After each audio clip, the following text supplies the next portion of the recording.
여러분 이런 말 들어보셨죠? 천재는 노력하는 자를 이길 수 없고 노력하는 자는 즐기는 자를 이길 수 없다. 이 말이 논어 중에 옥야편에 나옵니다. 근데 이 원래의 뜻은 공자가 한 이야기입니다. 공자가 이제 말하기를 지지자, 불려 호지자, 호지자, 불려 낙지자. 그러니까 알기만 하는 사람은 좋아하는 사람만 못하고 좋아하는 사람은 즐기는 사람보다 못하다. 이걸 응용해서 이제 한 이야기가 천재는 노력하는 사람을 이길 수 없고 노력하는 자는 즐기는 자를 이길 수 없다. 그렇게 이야기한 겁니다. 여기에 더 나아가서 우리 신앙인이 덧붙여야 할 내용이 있습니다.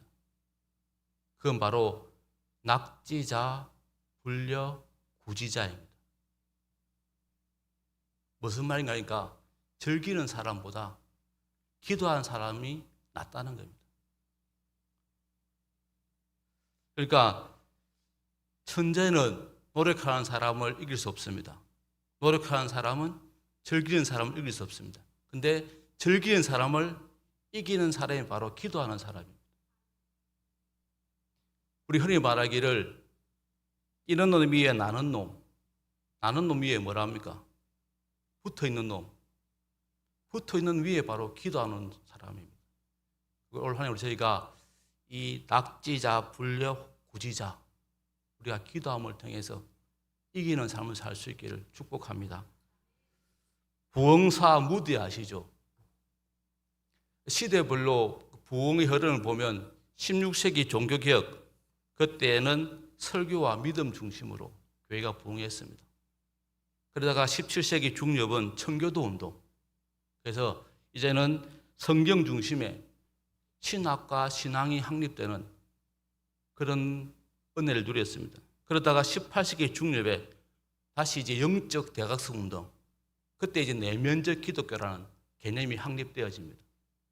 그러다가 19세기 후반에 이제 신앙 부흥 운동, 또 아울러서 해외 선교 운동이 일어나게 됩니다. 여기에 중심된 인물이 찰스 피니와 D.L. 무디입니다. 이 무디가 우리가 아는 것처럼 아주 전설적인 그런 부흥사입니다. 최초의 부흥사라 불리는 사람은 찰스 피니지만 이 피니는 교사 생활을 하다가 이제 다시 독학으로 법학을 공부하게 됩니다.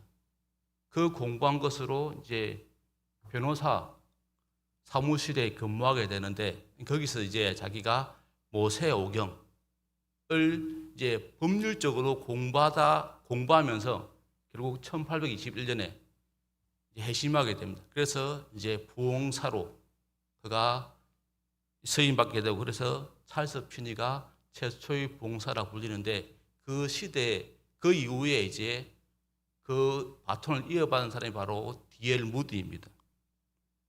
무디 때 미국이 크게 부흥합니다. 그 전까지는 개신교가 가톨릭에 밀렸습니다. 선교적 어떤 상황들이. 그런데 이때 이제 이 19세기 중반부터 이 무디가 일으킨 신앙 부흥 운동, 그와 연관해서 이제 해외 선교, 이 젊은이들이 이제 그때 은혜 받고 해외 선교에 나서게 됩니다. 그렇게 해서 이제 개신교가 선교를 활발하게 하게 되어지고 그때 이제 많은 선교 조직이 이루어지면서 이제 개신교가 부흥하는 그런 계기를 만든 사람이 바로 무디입니다. 그러니까 무디가 세계 선교에 혁혁한 공을 세운 그런 인물이기도 합니다. 이 무디는 이제 미국과 영국을 주로 중심으로 활동했는데 무디가 이제 이렇게 부흥사로 활동하다가 너무 이제 지쳐서 너무 피곤해서 한 번은 쉬려고 스코틀랜드로 이제 휴가를 떠납니다.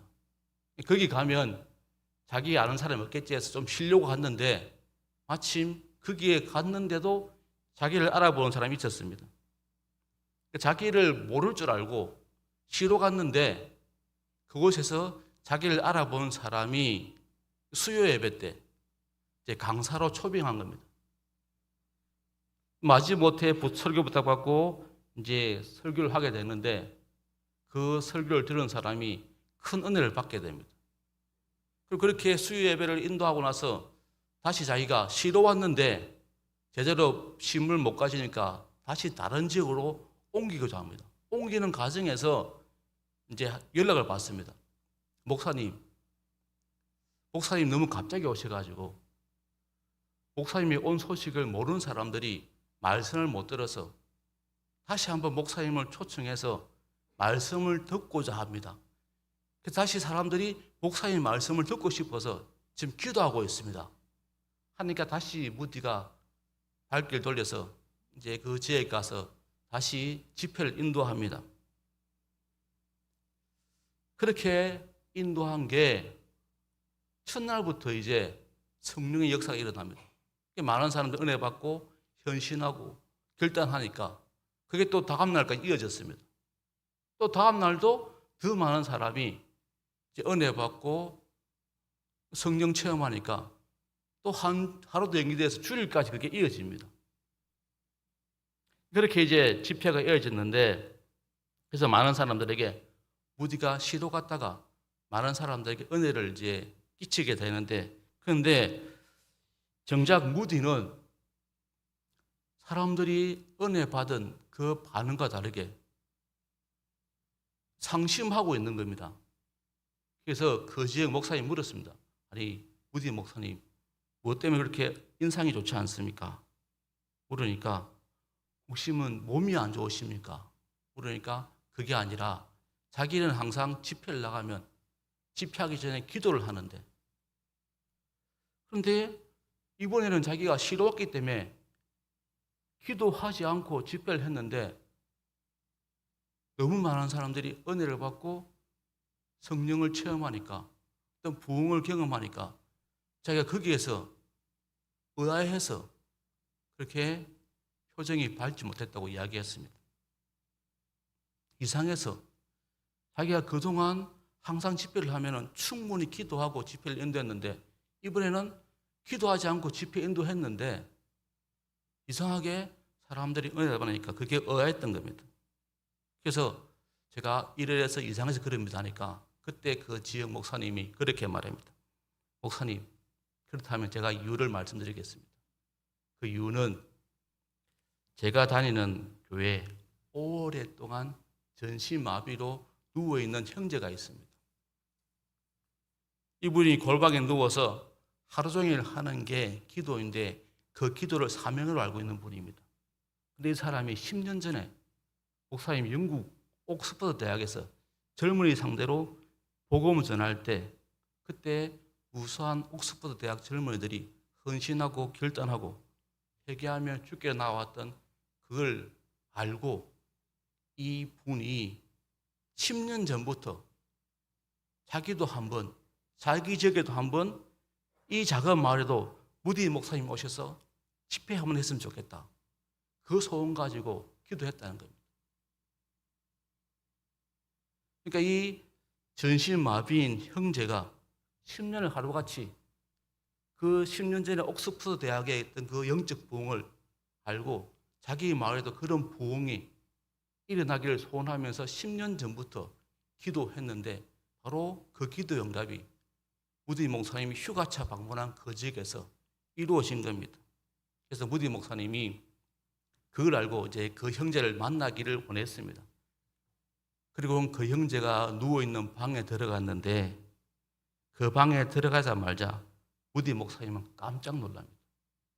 왜냐하면 그 형제가 누워있는 방에 하나님의 영광이 가득 찬 것이 느껴지기 때문에 그 방문을 여는 순간 무디 목사님이 그곳에 임해 있는 하나님의 영광을 경험했기 때문에 이 무디 목사님 놀랐습니다. 그리고 목사님이 이렇게 말합니다. 형제여, 주의 임재로 이 방이 영광으로 빛납니다. 라고 고백했습니다. 그랬더니 형제가 말하기를 예, 우리 주님은 언제나 제 삶을 풍성케 해주십니다. 라고 응답하게 됩니다. 마태복음 6장 6절에 보면 이런 말씀이 있습니다. 내 골방에 들어가 문을 닫고 은밀한 중에 계신 내 아버지께 기도하라. 은밀한 중에 보시는 내 아버지께서 갚으시리라. 이 말씀대로 바로 이 형제, 전신마비로 누워있는 이 형제의 기도가 정말 이 말씀처럼 그대로 이루어진 것입니다. 우리가 은밀한 중에 보신 하나님께 기도한다는 것은 달리 말하면 하나님과 대면해서 하는 대화입니다. 그러면 그 대화의 가장 중요한 것은 무엇이겠습니까? 바로 진정성입니다. 진정성이 없다면 사람들과 대하든 하나님께 기도로 나누는 대하든 허공에 떠도는 뜬소리일 뿐입니다. 그런 의미에서 우리가 기도의 가장 첫 시작점은 바로 하나님께 진심으로, 전심으로 자신의 진정성을 가지고 하나님께 아뢰는 것입니다. 그것이 고통 가운데 있다 하더라도 오늘 본문 보면 그게 잘 드러나고 있습니다. 우리 1절을 보기 전에 5절부터 보겠습니다. 5절을 보면 내가 어찌하여 낙심하여 라는 표현을 쓰고 있습니다.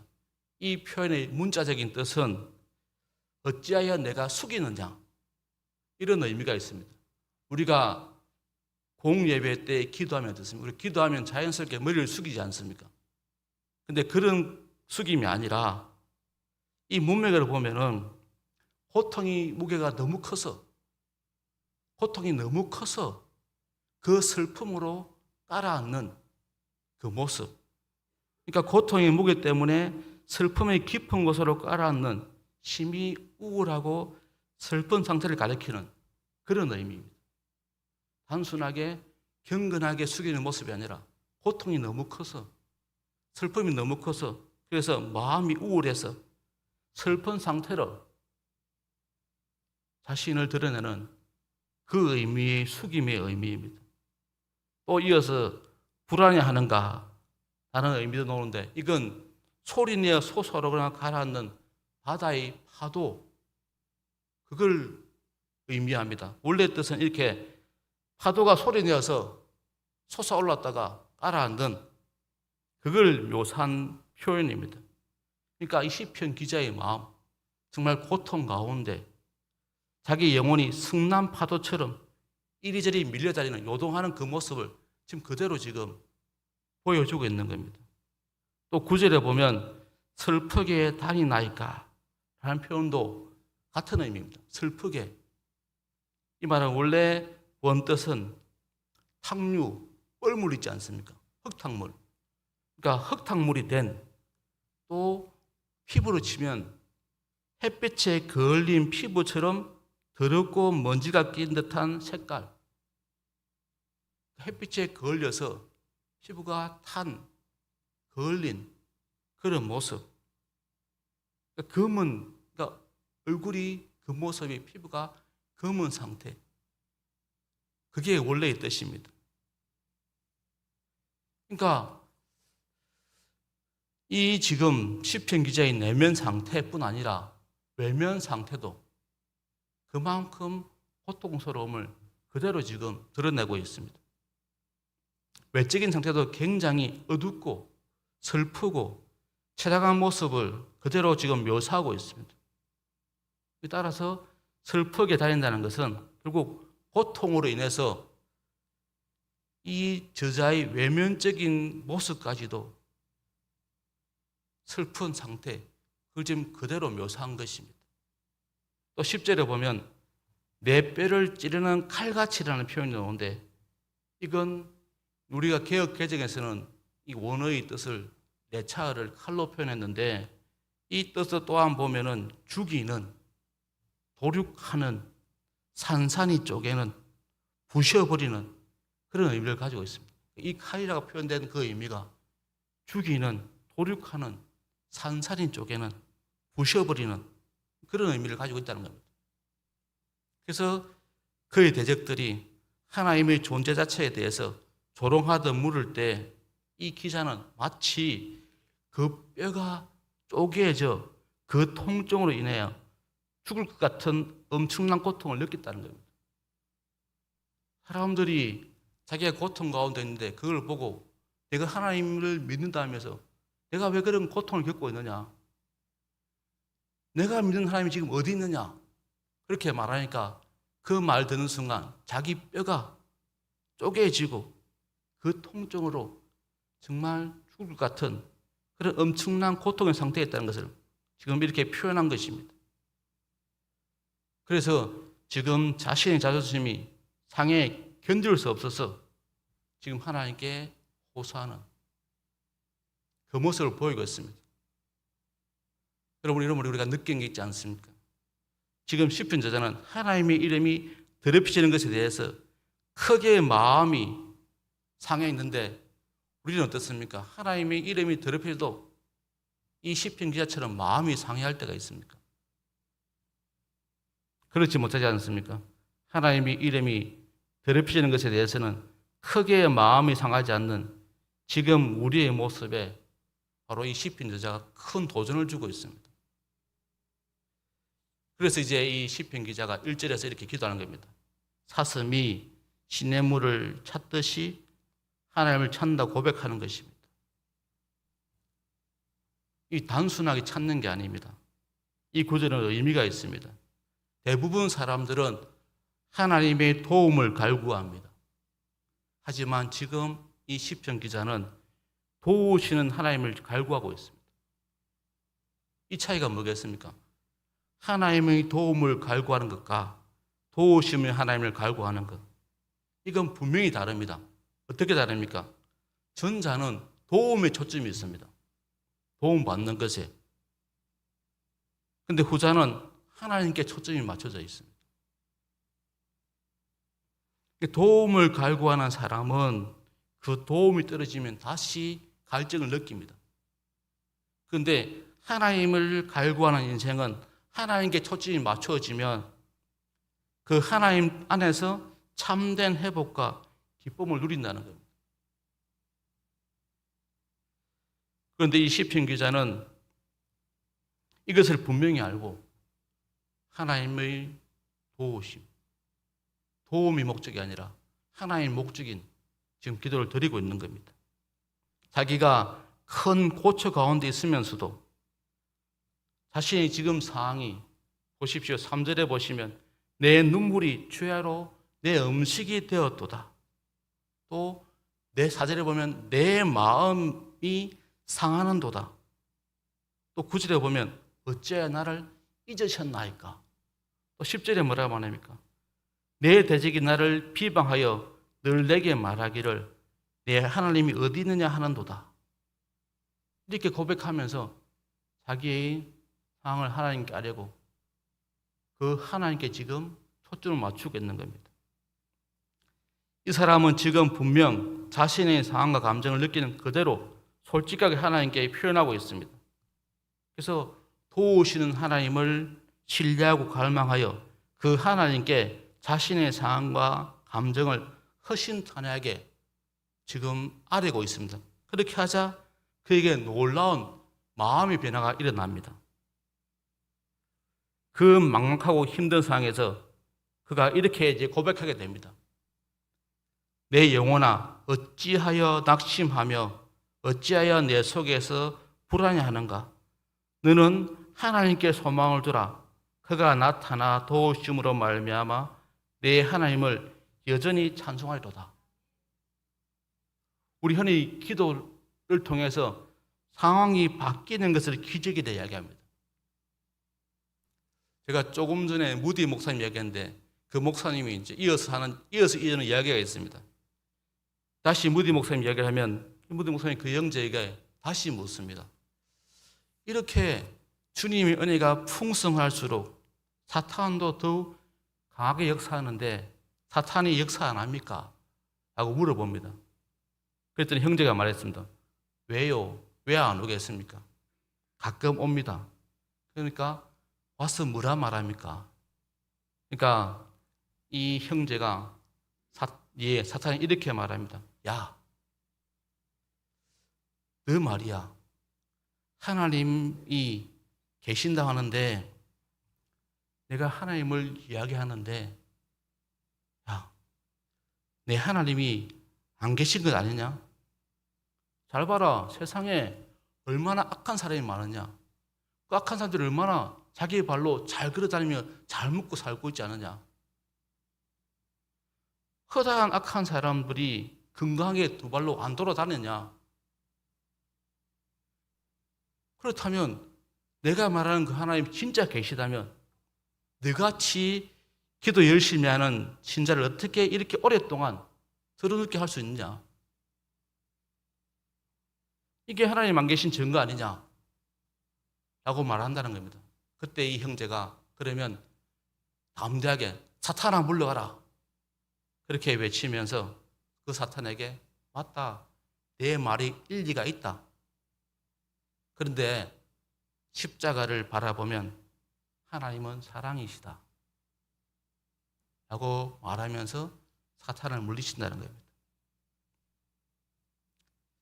더 큰 기적은 기도하고 나서 변하지 않는 힘든 상황 속에서도 그 일을 당한 사람의 마음이 새로워지는 겁니다. 상황은 바뀌지 않지만 내가 새로워지는 겁니다. 내 마음이 새로워지는 겁니다. 마음이 새로워질 때 사람은 상황을 이겨내고 역전시키는 무시무시한 재력을 발휘하게 됩니다. 이 형제처럼. 이게 바로 기도의 능력입니다. 상황이 바뀌지 않더라도 하나님을 신뢰하고 그 하나님을 바라보고 그 하나님을 향한 진심 어리고 솔직한 기도, 그 마음이 하나님과 통하게 되면, 하나님과 소통하게 되면 그때는 우리가 상상할 수 없는 그런 기도의 능력을 우리가 체험하게 된다는 겁니다. 그렇게 하나님의 마음을 움직이면, 하나님의 마음이 움직일 때 우리는 하나님의 생각과 뜻을 알 수 있고 하나님께서만 주실 수 있는 참된 행복과 회복을 누린다는 겁니다. 그걸 지금 이 시편 기자가 알고 자기의 상황을 솔직하게 하나님께 이야기하면서 그 하나님께 초점을 맞추고 그냥 자기가 그 상황을 모면하기 위한 그런 임기응변식 도움이 아니라 정말 하나님께 초점을 주고 그 하나님을 통해서 자신의 삶이 세워지기를 바라는 마음으로 기도하는 것만 우리가 느끼게 되어집니다. 우리는 기도가 어렵다고 생각됩니다. 할 때가 많습니다. 근데 하나님이 원하시는 기도는 우리가 온갖 미사여구를 사용하는 화려한 기도나 단 한 번의 실수도 없이 매끄럽게 이어지는 기도가 아닙니다. 특히 개인이 은밀한 가운데 하나님께 나아갈 때 어려운 신앙적 용어들이나 또 사극에서는 쓸 뻔한 그런 경건들을 표현해서 하는 기도가 아니라 정말 자기의 그런 상황을 솔직하게 하나님께 아뢰고 진정성 있게 하나님과 대면해서 대화하는 그게 기도이고 그걸 하나님 원하시고 하나님 그렇게 우리와 소통하기를 원하신다는 겁니다. 그렇게 하나님과 진심으로 소통하게 되지면 바로 그 속에서 우리와 하나님과의 친밀함이 형성되어집니다. 이것이 바로 우리가 기도를 통해서 하나님께 나아갈 수 있는 방법이고 그렇게 소통하면서 사는 게 바로 우리의 삶입니다. 낙지자, 불려, 구지자. 제가 마지막으로 방질 목사님이 기도에 관한 이야기를 한 것을 제가 이야기하고 말씀을 맺겠습니다. 2014년도에 학년 103세로 하나님 부르심 받은 방질 목사님 이렇게 이야기했습니다. 사실 통성기도는 길선전 목사님이 맨 처음 시작한 것인데 통성기도를 하되 내 기도 소리가 내 귀에 들리려 말라 하게 해야 합니다. 요즘 통성기도는 오 주여 하고 만세 삼창하듯이 소리를 높이는데 하나님이 기먹었나요? 기도란 이불 속에서 내외 부부간에 얘기하듯이 속닥속닥 해야 재미있지 수백 명이 모여 떠들면 서로 방해만 돼요. 기도는 하나님과 나누는 대화인데 소곤소곤해야 기도가 더 맛있고 하나님과 잘 통해요. 여러분, 광진일 목사님이 하신 우리가 기도하되 물론 때로는 부르질 수 있지만 진정한 기도는 정말 하나님과 나와의 친밀함 속에서 정말 부부시간이 이루어지는 그 대화와 같은 기도. 그게 또 우리에게 필요하다는 거 여러분 기억하시고, 여러분 정말 올 한 해는 이렇게 하나님과 기도함을 통해서 소통하시고, 그래서 우리 가운데 하나님의 치유하심이, 회복해 하심이 풍성히 경험되어지는 은혜의 길을 축복합니다.